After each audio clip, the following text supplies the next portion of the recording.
बांग्लादेश के सिर्फ चटगांव में ही हिंदुओं पर अटैक नहीं हुआ है, बल्कि शहर शहर गांव-गांव में हिंदुओं पर हमले हो रहे हैं।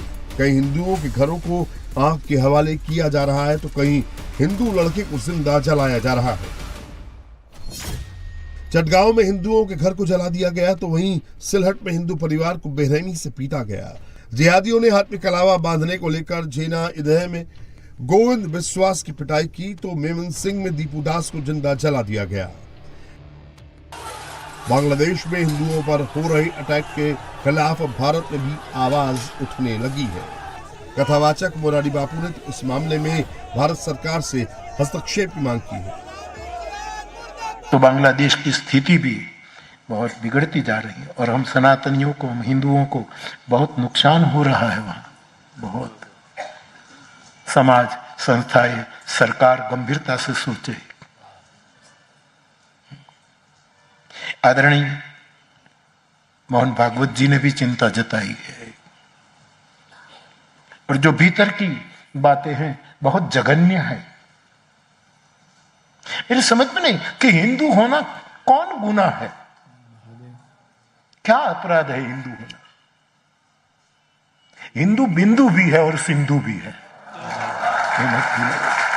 हिंदू बिंदु है, ये अपने को कुछ नहीं समझता, निरहंकारी, और कहे तो सिंधु से भी विशाल है। बांग्लादेश में अल्पसंख्यक हिंदुओं पर हो रहे हमले का मुद्दा अमेरिका तक पहुंच गया है।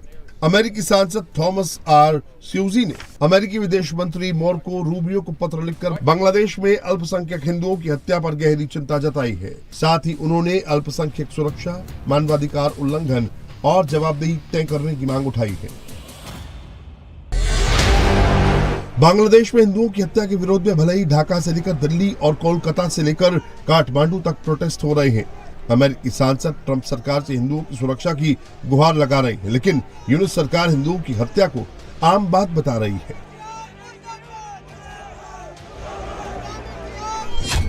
Dipu Chandra Das has been killed in front of the garments industry where he would serve over there. But Indian authority or some Indian people took it as the minority killing in Bangladesh. This is their motto, or this is their that they thought that we are minority killing is generalized in Bangladesh. But you know, many of the Muslim people or young people are also killed in Bangladesh. But other countries, other than India, no country is coming up to protest the Muslim community people, those who have been killed here. So I think that they should think it at par, because also other community people are. दरअसल हादी की मौत के बाद जिहादियों को भारत के खिलाफ भड़काने का मौका मिल गया है। जमात के लोग सड़क पर जिहाद कर रहे हैं। जमात के मौलाना भारत के खिलाफ लगातार बांग्लादेश के युवाओं को भड़का रहे हैं।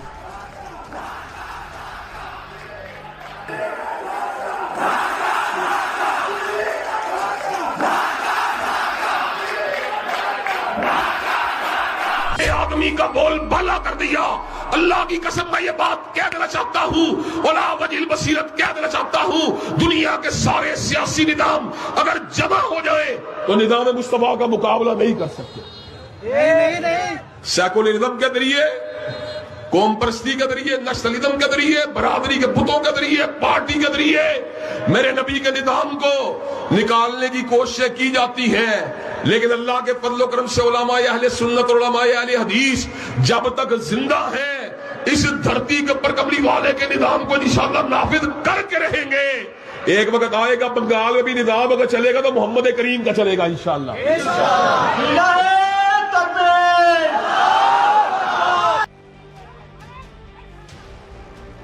बांग्लादेश में जब से तख्ता पलट हुआ है और शेख हसीना की जगह मोहम्मद यूनुस ने बांग्लादेश की कमान संभाली है, तब से हिंदुओं पर लगातार अटैक हो रहे हैं, क्योंकि यूनुस सरकार मुनीर का एजेंट बन गई है।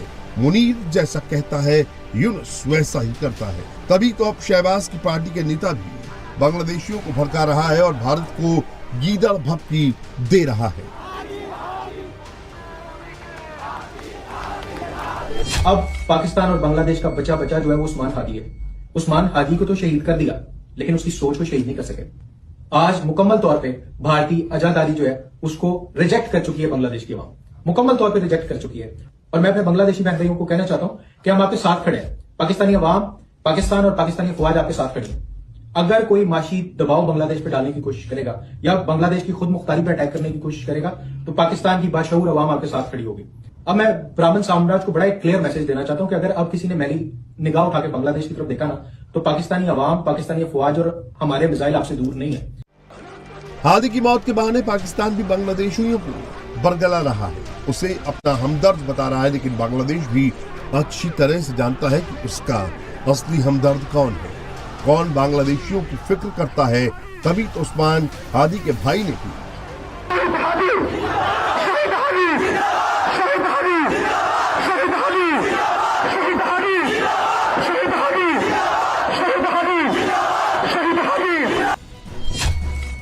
हादी की हत्या के लिए मोहम्मद यूनुस को जिम्मेदार ठहराया है। हादी के भाई का कहना है कि मोहम्मद यूनुस हादी की हत्या के बहाने बांग्लादेश में चुनाव टालना चाहता है।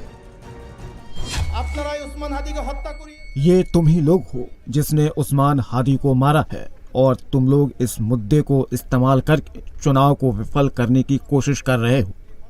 मेरा भाई चाहता था कि फरवरी तक राष्ट्रीय चुनाव हो जाए।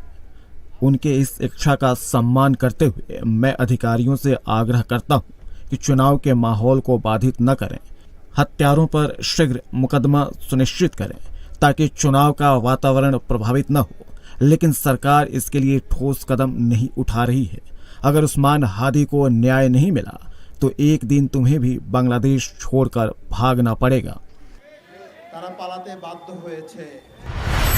हादी का भाई नहीं, पूरा बांग्लादेश जानता है कि मोहम्मद यूनुस दरअसल बांग्लादेश में चुनाव करवाना नहीं चाहता है, क्योंकि 12 फरवरी को बांग्लादेश यूनुस की तानाशाही से मुक्त हो जाएगा। 12 फरवरी को बांग्लादेश में नई सरकार बनेगी। बांग्लादेश में चुनाव को लेकर 17 साल बाद खालिदा जिया का बेटा और बीएनपी का अध्यक्ष तारिक रहमान कल ढाका लौट रहा है। तारिक रहमान के स्वागत के लिए बड़ी संख्या में बीएनपी के समर्थक जुटे हैं। दूसरी तरफ मोहम्मद यूनुस पर शेख हसीना पर से बैन हटाने का दबाव बढ़ने लगा है। अमेरिका के प्रभावशाली सांसदों के एक समूह ने मोहम्मद यूनुस को चिट्ठी लिखी है। ये चिट्ठी अमेरिकी प्रतिनिधि सभा की विदेश मामलों की समिति के वरिष्ठ सदस्य ग्रेगरी डब्ल्यू मीक्स, बिल हुइजेंगा और सिडनी कैमलागर डोव ने भेजी है, जिसमें यूनुस को साफ साफ कहा गया है कि शेख हसीना की पार्टी अवामी लीग से बैन हटाना होगा। अगर अवामी लीग को चुनाव प्रक्रिया से बाहर रखा गया तो ये चुनाव न तो स्वतंत्र होगा और न ही निष्पक्ष। पत्र में यह भी कहा गया कि अवामी लीग पर बैन से लाखों वोटर्स को उनके वोटिंग के अधिकार से वंचित कर सकता है। मतलब यूनुस सरकार अब हर फ्रंट पर घिरती जा रही है।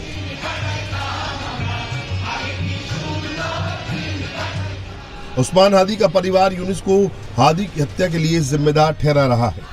बीएनपी यूनुस की भूमिका पर सवाल उठा रही है, तो वहीं छायानाट पर हुए जिहादियों के हमले के विरोध में बड़ी संख्या में म्यूजिक प्रेमी सड़क पर उतरे और जिहादियों के खिलाफ आवाज उठाई।